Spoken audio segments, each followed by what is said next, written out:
नमस्कार, मैं हूं राहुल शर्मा। आप देख रहे हैं SP9 न्यूज। स्वागत है आप सभी का आज की बड़ी खबर में। बड़ी खबर की शुरुआत वित्त मंत्री निर्मला सीतारमण से। वित्त मंत्री निर्मला सीतारमण जो संसद में लगातार मोदी सरकार का बचाव करती हैं, सरकार का डिफेंड करती हैं, ऐसे में निर्मला सीतारमण के दामाद से जुड़ी एक बड़ी खबर निकलकर सामने आई। जी हाँ, आज एक रिपोर्ट में अपने दर्शकों को दिखाऊंगा। वित्त मंत्री निर्मला सीतारमण के दामाद से जुड़ी वो खबर है। जी हाँ, मैं अपने दर्शकों को ये बता दूं, निर्मला सीतारमण जो अभी तक हम देख रहे थे कि विपक्ष पर निशाना साधती थी, सत्ता पक्ष को बचाती थी, लेकिन हाल ही में उनकी बेटी की जो शादी हुई है और उनकी जो शादी हुई है उसमें बहुत देखने को मिला कि तमाम पार्टी के नेता मौजूद थे। लेकिन जो अब उनके दामाद को लेकर बड़ी खबर है या उनके दामाद से जुड़ा एक बड़ा राज है, अगर आप भी सुनेंगे तो हैरान हो जाएंगे। कौन है निर्मला सीतारमण के दामाद और उनसे जुड़ी क्या है रिपोर्ट।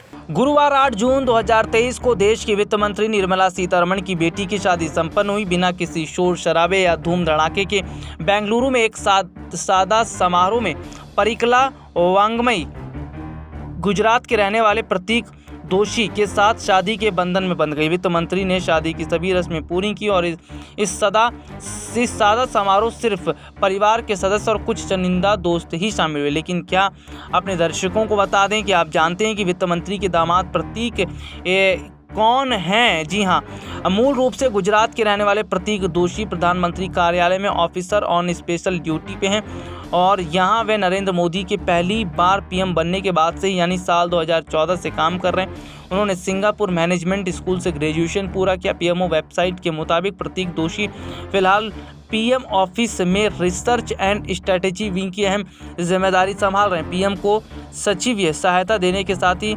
टॉप लेवल के नौकरशाहों की पूरी खोज खबर रखते हैं। निर्मला सीतारमण के दामाद प्रतीक जोशी को प्रधानमंत्री नरेंद्र मोदी के का खासा कहना गलत नहीं होगा।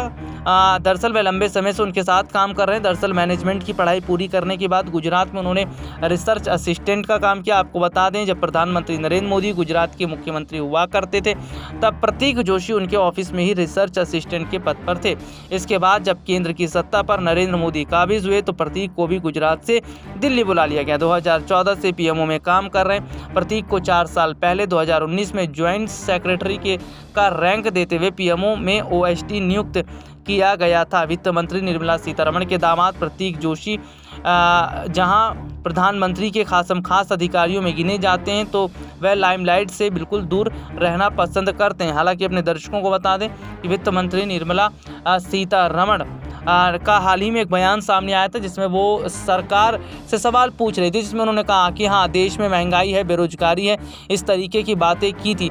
तो ऐसे में देखा जा रहा है कि क्या वाकई बीजेपी में अब बड़ी बगावत देखने को मिली। हालांकि बीजेपी में तमाम ऐसे नेता या तमाम ऐसे पार्टी के विधायक हैं जो सीधे तौर पर मोदी सरकार पर सवाल खड़ा कर रहे हैं और ऐसे में वित्त मंत्री निर्मला सीतारमण ने भी जो सवाल खड़े किए हैं उसके बाद माना जा रहा है कि क्या अब वित्त मंत्री निर्मला सीतारमण की भी मुश्किलें बढ़ती नजर आएंगी। हालांकि उनकी बेटी की अगर बात करें, उनके जो दामाद हैं वो मोदी जी के काफ़ी करीबी हैं, तो ऐसे में माना जा रहा है कि शायद पीएम मोदी से उतने सवाल ना करें। लेकिन जिस तरीके से देखा जा रहा है कि अभी हाल ही में उनकी बेटी की शादी हुई है वो भी पीएम मोदी के खास एक अधिकारी के साथ, तो शायद कहीं ना कहीं अब निर्मला सीतारमण इस पूरे जो मामले को देखा जाए तो जो सरकार सवाल पूछ रही थी या जो उनका हाल ही में एक क्लिप निकलकर सामने आया था उस पर भी वो सफाई दे रही थी। माना जा रहा है कि शायद अब वो कहीं ना कहीं सरकार के साथ मिलकर ही आगे काम करती नजर आएंगी। जिस तरीके से उनके बगावती तेवर दिखाई दे रहे थे शायद वो अब कहीं ना कहीं बदलते नजर भी आ रहे हैं। ये रिपोर्ट आपने देखी जिसमें विस्तार से हमने अपने दर्शकों को दिखाया। तो सीधे तौर पर मैं अपने दर्शकों को बता दूं कि जो हालात इस वक्त के बन रहे हैं, जो स्थिति इस वक्त की बन रही है, वो जाहिर तौर पर यह बता रही कि क्या एक बड़ा बदलाव आने वाले वक्त में हो सकता है। वैसे अपने दर्शकों को बता दें कि जो तस्वीरें कहीं ना कहीं दिखाई दे रही हैं, जो हालात कहीं ना कहीं दिखाई दे रहे हैं, वो जाहिर तौर पर ये बताते हैं कि शायद एक बड़ा बदलाव तो कहीं ना कहीं हो रहा है। लेकिन क्या मैं अपने दर्शकों को ये भी बताऊं कि जो तस्वीरें इस वक्त की हैं वो ये भी बताती हैं कि अगर बड़ा बदलाव हो रहा है या जो तस्वीर इस वक्त की है वो जाहिर तौर पर बताती कि एक कहीं ना कहीं फैसला लिया जा सकता है वित्त मंत्री निर्मला सीतारमण की तरफ से जो सरकार को बचाने के लिए। देखिए 2024 से पहले सरकार तमाम मंत्री फंसते नजर आ रहे हैं, लेकिन कहीं ना कहीं जो तस्वीर इस वक्त की है, जो हालात इस वक्त हैं, वो जाहिर तौर पर बताते हैं कि एक बड़ा बदलाव तो हो रहा है। लेकिन सत्ता पक्ष और विपक्ष 2024 से पहले जिस तरीके से आमने सामने खड़ी हुई है, क्या आमने सामने आने के बाद क्या उन्हें एक बड़ा फायदा विपक्ष को या सत्ता पक्ष को मिलेगा या 2024 का चुनाव विपक्ष जीतेगी? आज के लिए इतना ही, आपसे फिर दोबारा मुलाकात होगी, तब तक के लिए इजाज़त दीजिए, नमस्कार।